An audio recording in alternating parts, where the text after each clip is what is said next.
Hi everyone, this is Alan Rosinski of Metro Manhattan Office Space. Good afternoon. In early January, I posted a video about the grand opening of Moynihan Train Hall in Midtown Manhattan. To give you some context, the Moynihan Train Hall is 486,000 square feet. It's an expansion of Manhattan's Penn Station, which is the main intercity railroad station here in New York City. If you're going to take a trip to Philadelphia, Washington, Boston, or even Chicago, you'd go use Penn Station. Now, Penn Station happens to be the busiest train station in the Western Hemisphere, and it serves about 600,000 passengers every weekday. If you haven't seen my video on this topic, you may want to take a look at what the new Moynihan Train Hall looks like. Recently, there's been a major development in the news which has started to generate some controversy. Governor Cuomo has a plan to demolish the 6 blocks around Penn Station and to build 10 skyscrapers. It's going to be called the Empire Station Complex. As the plan's drafted, it would enable a high-density redevelopment on 8 building sites surrounding Penn Station. When it's done, it's expected to create about 20 million square feet of mixed-use space. This is going to include Class A commercial office, retail, hotel, and residential real estate. The plan calls for 5 super tall skyscrapers. They're going to be from 1,000 to 1,300 feet tall. In addition, another 4 major skyscrapers are going to be built as part of the full complex. So in total, there's going to be about 10 skyscrapers built, and they're going to be located between 31st and 34th Streets and between 6th Avenue and 9th Avenue. Now, some of the potential benefits of the Empire State Complex include the following. There's going to be improvements to subway stations and transit connections. The sidewalks are going to be wider, and there's going to be improvements to bike lanes, and there's going to be a 30,000 square foot public plaza. And finally, probably the most importantly, the reconstruction and potential southern expansion of Penn Station. Now, as you may guess, demolishing 6 blocks of buildings while getting all the current residents to leave by forced sales of their properties is creating a lot of opposition. Angry condo owners are now organizing to kill Governor Cuomo's Penn Station project. They're not exactly enthusiastic about having their homes demolished for the sake of the Empire Station Complex. Now, it seems that condo owners aren't the only ones against this plan. Lawmakers oppose it on the grounds that it doesn't include any clear plan regarding the future of Penn Station itself. These lawmakers, they sent a letter to Governor Cuomo. It said that we cannot have a plan for the area around Penn Station and not have a clear understanding, let alone agreement on what happens to Penn Station. The letter was signed by Republicans Jerry Nadler and Carolyn Maloney, Assemblyman Richard Gottfried, and Manhattan Borough President Gail Brewer, among others. The letter requests that 2022 state funds for the project get withdrawn. One condo owner opposing Governor Cuomo's plan is Omri Semidar. Mr. Semidar is a structural engineer who's a member of the condo board at Garden Terraces, which is a residential condominium on 8th Avenue that may be demolished. He was horrified to learn that his building might be torn down. Now, Semidar was worried about losing a $650,000 investment and being forced to leave his home where he had planned to spend the rest of his life in. Mr. Semidar said, "How can I stop the real estate moguls? I feel like I am a cockroach being stepped on." He's certainly not the only one who feels that way.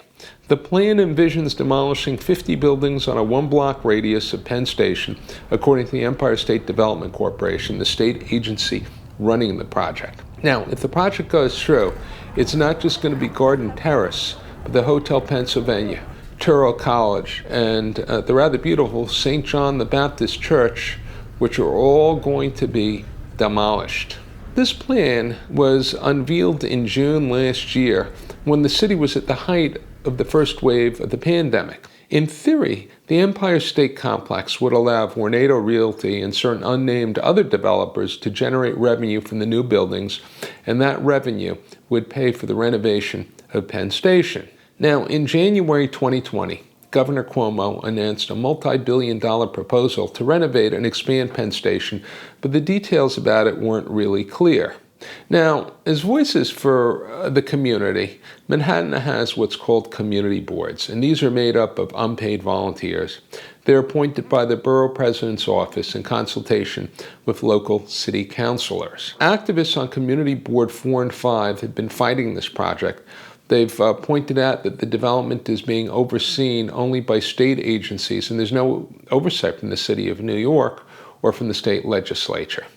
Now, Lila Lawgasico, the chair of the Land Use, Housing, and Zoning Committee for Community Board 5, blasted Governor Andrew Cuomo's Empire State Complex as poorly conceived, opaque, and possibly mortally flawed. You could see how local residents at risk of losing their homes would be up in arms against this plan. On the other hand, this plan could have tremendous benefits for Midtown Manhattan and contribute to New York City's post-pandemic recovery. Building modern Class A office space near a major transportation hub would help keep businesses in Manhattan. It would provide tax revenue to help fund upgrades to Manhattan's aging infrastructure as well. It would also help pay for many city services that all residents benefit from, including those who oppose the Empire Station Complex plan.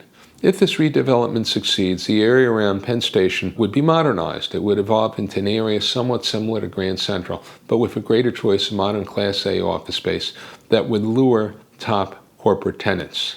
To aid in the revitalization of Midtown Manhattan, there are also plans to demolish and replace the old Port Authority bus terminal, a topic covered by one of my recent videos. If you want to see what Port Authority looks like now, take a look at that video.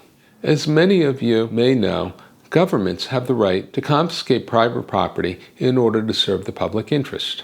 In most U.S. states, this is called eminent domain. A typical example of eminent domain is when the government forces a house or building to be demolished. They would typically do this to build roads, railroads, public utilities, and schools and other government buildings in its place that would be better serve the interests of the local community. In New York, the government would have to justify the use of eminent domain, and the owners of demolished properties would have to be paid just compensation. Should plans for the Empire Station Complex eventually get approved, the owners of demolished properties would be paid appropriate market-valued compensation.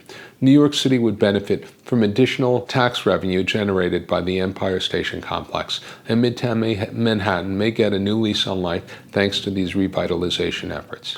What do you think of the Empire Station proposal? Do you think it will help improve Midtown Manhattan?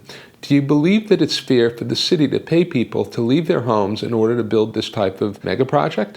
As always, I'd be happy to hear your opinions in the comments.